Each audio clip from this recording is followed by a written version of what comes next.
Hello students, class 12th maths class में आपका स्वागत है। हम पढ़ रहे हैं चैप्टर यानी प्रश्नावली 6.1, जिसका फर्स्ट क्वेश्चन के जो पार्ट्स थे वो हम सब कुछ पढ़ चुके थे। आज हम क्वेश्चन नंबर 2 पढ़ रहे हैं। क्वेश्चन 2 है, फलन fx बराबर x माइनस मॉडुलस x, या इसको महत्तम बोलते हैं, अधिकतम x की x बराबर 3 पर सातत्यता की जांच कीजिए। तो देखिए, आपको पता है सातत्यता के लिए क्या करते हैं, हम पहले निकालते हैं दाईं सीमा, फिर निकालते हैं बाईं सीमा, और फिर उस बिंदु पर उस फलन का मान निकालते हैं। यदि तीनों मान आपके बराबर आते हैं तो फलन आपका सातत्य होगा। यदि तीनों मान बराबर नहीं आते हैं तो फलन आपका सातत्य नहीं होगा। तो सबसे फर्स्ट x बराबर 3 पर फलन की बाईं सीमा निकालते हैं, यानी कि f3 minus h is equal to limit h tends to 0। बाईं सीमा निकालते हैं 3 माइनस h आएगा, लिमिट h टेंड्स टू 0। इस x के अंदर आप रखोगे 3 माइनस h, तो आएगा 3 माइनस h माइनस महत्तम 3 माइनस h। ध्यान दो, आगे सॉल्व करते हैं। लिमिट h टेंड्स टू 0, ये 3 माइनस h, ये जो मान है इसका आपको ध्यान रखना है, साइड में लिख लोगे कहीं भी, यानी कि जो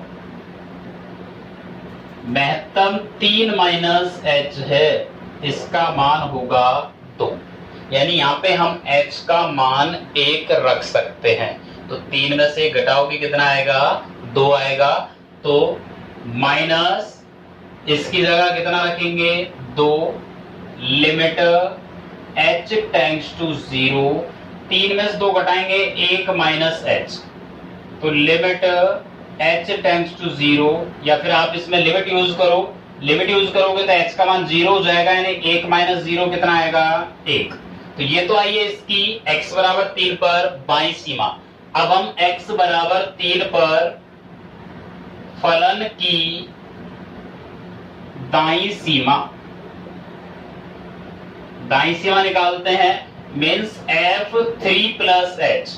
तो लिमिट h टेंड्स टू 0 क्या बनेगा, इसकी जगह रखोगे 3 प्लस h माइनस महत्तम 3 प्लस h। तो यहां पर भी आपको ये ध्यान रखना है, लिमिट h टेंड्स टू 0, ये तो ऐसे कैसे रहेगा 3 प्लस h, माइनस की जगह माइनस, और ये जो आपका मान होता है महत्तम 3 प्लस h, इसका मान होगा आपका 3। तो यहाँ पे h का मान आप 0 रखोगे। क्यों? क्योंकि देखो महत्तम मान कब आएगा, 3 प्लस 0, यानी h का मान आपको ऐसा रखना है, यानी कि s से छोटा ना है। s से छोटा यदि माइनस रखते हैं तो हमसे 3 से छोटा आ जाएगा, ठीक है। तो ये मान कितना आएगा आपका, 3 आएगा। 3 से 3 कैंसिल हो जाएगा, क्या बचेगा, लिमिट, यहाँ लिख देता हूं, लिमिट h टेंड्स टू 0, 3 से 3 कैंसिल हो गया, बचेगा h, और जब आप इसके अंदर लिमिट लगाओगे कितना आएगा, 0। तो ये तो आपकी आ रही है दाईं सीमा, ये आपकी आ रही है बाईं सीमा, दोनों क्या आ रही है बेटा, अतः f3 minus h is not equal to f3 plus h। जब ये दोनों सीमाएं बराबर नहीं है तो यह फलन x बराबर 3 पर सातत्य नहीं होगा। तो ये आपका सेकंड क्वेश्चन है। इसी प्रकार हम इसका क्वेश्चन नंबर 3 देखते हैं। देखिए, क्वेश्चन नंबर 3 है कि यदि फलन fx, फलन दिया हुआ है x की power 3 plus x square minus 16x plus 20 बटे x माइनस 2 का होल स्क्वायर, ये कब है, जब x is not equal to 2, और एक फलन है k x बराबर 2 और दिया हुआ है आपको कि ये फलन x बराबर 2 पर क्या है, सतत है, तो आप k का मान ज्ञात कीजिए। तो सिंपल सी बात है, जब उसने सतत कह दिया तो आपके तीनों मान बराबर होंगे। कौन कौन से, दाईं सीमा, बाईं सीमा और उस बिंदु पर फलन का मान। तो सबसे फर्स्ट हम देखते हैं x बराबर 2 पर फलन का मान। ये सॉल्व कर रहे हैं हम इसको। तो f2 is equal to x बराबर 2 पर फलन का मान कितना है भाई, k है। ये तो हमने फलन का मान निकाला है। अब हम निकालेंगे x बराबर 2 पर फलन की दाईं सीमा या बाईं सीमा, कोई सी भी निकाल सकते हो आप। तो x बराबर 2 पर फलन की दाईं सीमा, आप चाहो तो दाईं सीमा निकाल सकते हो, चाहो तो यहाँ पे बाईं सीमा निकाल सकते हो। तो देखो f2 प्लस h बराबर लिमिट h टेंड्स टू 0, कौन सा फलन होगा, कैसे चेक करोगे, 2 प्लस h यानी 2 से बड़ा, यानी 2 के बराबर तो नहीं है। तो 2 के बराबर नहीं है तो कौन सा वाला आएगा भाई, ऊपर वाला फलन आएगा। इसमें x की जगह क्या रख देंगे हम, 2 प्लस h। तो देखो भाई रखो, सबसे पहले x की घात 3 यानी 2 प्लस h की घात 3 प्लस 2 प्लस h का square minus 16 bracket 2 plus h और प्लस 20 बटे में भाई x माइनस 2 है तो x की जगह 2 प्लस h माइनस 2 का स्क्वायर। ये हमारे फलन का मान हो जाएगा। अब इसको सॉल्व करो। देखो यहाँ पे a प्लस b की पावर 3, तो a प्लस b की पावर 3 होता है a की पावर 3 प्लस b की power 3 plus 3a square b plus 3ab square. तो a की वैल्यू क्या है, यहाँ पे 2 है और b की वैल्यू क्या है, h। तो रखोगे a की पावर 3 प्लस b की power 3 plus 3a square b plus 3ab square. ऐसे आगे यहां करोगे a प्लस b का होल स्क्वायर, तो a square plus b square plus 2a multiply b। Minus 16 को ब्रैकेट से गुणा करो, माइनस 16 को 2 से गुणा करेंगे माइनस के 32 और माइनस 16 को ऐसे गुणा करेंगे माइनस 16h प्लस 20 बटे में, ध्यान दो 2 से 2 कैंसिल हो जाएगा, क्या बचेगा, h स्क्वायर। ये फॉर्मूला मैं मिटा रहा हूं, आपको लिख लिया होगा आपने। देखिए सॉल्व करो आगे। 2 की घात 3 8, h की घात 3 h की पावर 3 प्लस 2 की घात 2 4, 4 तिया 12h प्लस 3 दूनी 6h स्क्वायर प्लस 2 का स्क्वायर 2 दूनी 4 h का स्क्वायर h स्क्वायर 2 दूनी 4h minus 32 minus 16h plus 20 बटे में h स्क्वायर। सॉल्व करो भाई, h की पावर 3 और कहीं नहीं है तो रहने दो h की पावर 3। अब h स्क्वायर को देखो, 6h स्क्वायर और 1h स्क्वायर कितने, 7h स्क्वायर। h को देख लो, 12h प्लस के हैं, 4h प्लस के यानी 16h प्लस के और 16h माइनस के, तो कैंसिल हो गए। ऐसे देखो 8 प्लस का है, 8 4 12, 12 और 20 32 हो गए, 32 प्लस के 32 माइनस के वो भी कैंसिल। तो बटे में क्या बच रहा है आपका, h स्क्वायर। देखिए लिमिट यहाँ लगी हुई है सबके साथ, limit h tends to 0, limit h tends to 0, limit h tends to 0। तो आगे मैं इधर लिख रहा हूं, लिमिट h टेंड्स टू 0, ऊपर से क्या कॉमन आ रहा है, h स्क्वायर कॉमन आ रहा है, तो बचेगा h प्लस 7 बटे में h स्क्वायर से h स्क्वायर कैंसिल, और जब आप लिमिट लगाओगे तो h का मान 0 हो जाएगा, क्या बचेगा 7। ये आपकी आई है कौन सी सीमा, दाईं सीमा। लेकिन प्रश्नानुसार प्रश्न क्या कह रहा है कि वो x बराबर 2 पर क्या है भाई, सतत है। सतत है तो ये दोनों मान क्या होंगे भाई, बराबर होंगे, यानी f2 equal f2 plus h। तो f2 तो कितना है k और f2 प्लस h कितना है 7, तो आपका आंसर कितना होगा, k का मान क्या आ जाएगा आपका 7 आ जाएगा। तो ये आपका क्वेश्चन नंबर 3 है।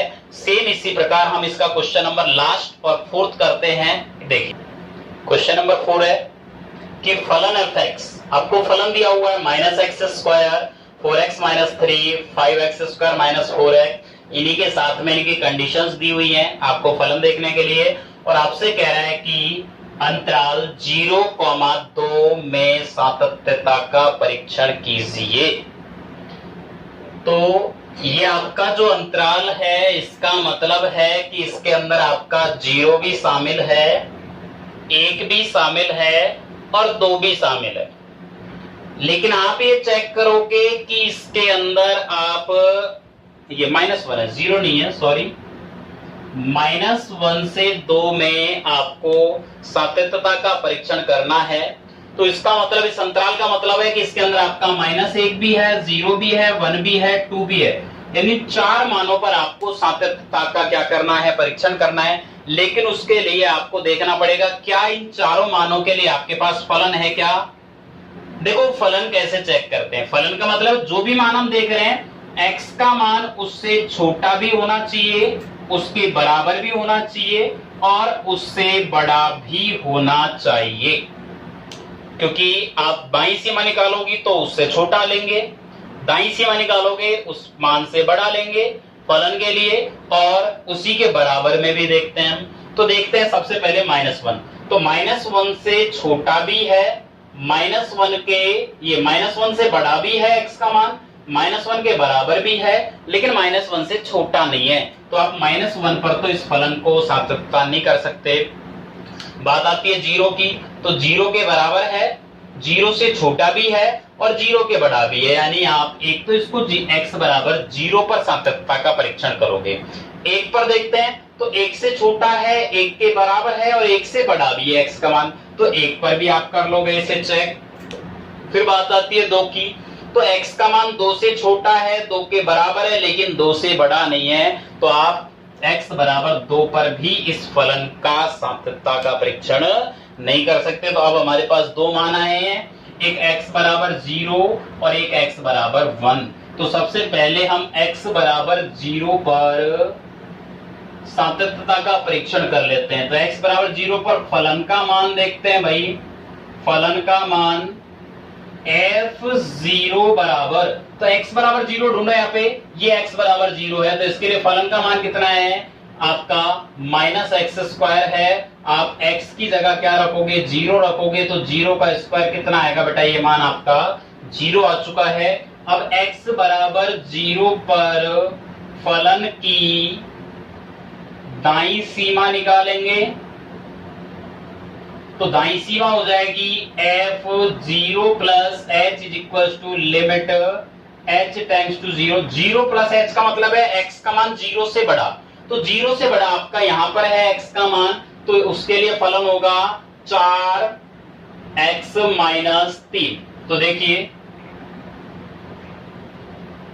4x - 3, तो 4x की जगह रखोगे 0 प्लस h -3, जब आप इसमें लिमिट लगाओगे तो ये तो 0 हो जाएगा, क्या बचेगा -3। तो ये दोनों मान ही बराबर नहीं आ रहे, बाईं सीमा निकालने की जरूरत नहीं है, तो क्या लिखोगे, अतः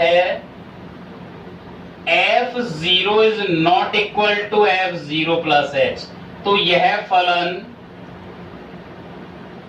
x बराबर 0 पर सातत्य नहीं है या संतत नहीं है। अब x बराबर 1 पर देखते हैं, तो सबसे पहले x बराबर 1 पर फलन का मान देखिए, ढूंढिए यहाँ पे x बराबर 1, ये x बराबर 1 है, तो इसके लिए फलन का मान क्या होगा, 4x - 3, यानी कि f1 बराबर 4x की जगह रखोगे 1 - 3, तो 4 एकम 4, 4 में से 3 घटाओगे कितना आएगा 1। x बराबर 1 पर फलन की दाईं सीमा देखिए, f1 प्लस h बराबर limit h tends to 0। 1 plus h का मतलब 1 से बड़ा, तो 1 से बड़ा x का मान कौन सा है, नीचे वाले फलन में है, तो यहाँ पे आप x की जगह 1 प्लस h रखोगे। देखो 5 की जगह 5 ब्रैकेट x की जगह 1 प्लस h, तो इसका होल स्क्वायर, माइनस की जगह -4 x की जगह 1 प्लस h, इसको यहां सोल्व कर रहा हूं। तो ये कितना आएगा 5 ब्रैकेट लिमिट आपकी h टेंड्स टू 0 है 5 ब्रैकेट a प्लस बी का whole square a square direct कर रहा हूं plus B square plus 2ab minus 4 को 1 से गुणा करोगे 4 और 4 को s से गुणा करोगे माइनस के 4h आगे सॉल्व कीजिए limit h tends to 0 5 plus 5s square plus 10h minus 4h जब आप इसमें लिमिट लगाओगे तो h वाले सारे मान 0 हो जाएंगे क्या बचेगा 5 माइनस 4 वो कितना आया 1 तो अभी तक दोनों मान बराबर आ रहे हैं ये हमने दाईं सीमा निकाली है अब x बराबर 1 पर फलन की बाईं सीमा निकालेंगे बाईं सीमा तो f1 minus h is equal to limit h tends to 0 1 minus h के लिए देखो यानी 1 से छोटा तो x का मान 1 से छोटा कौन सा है इस वाले फलन में है यानी 4x माइनस 3 में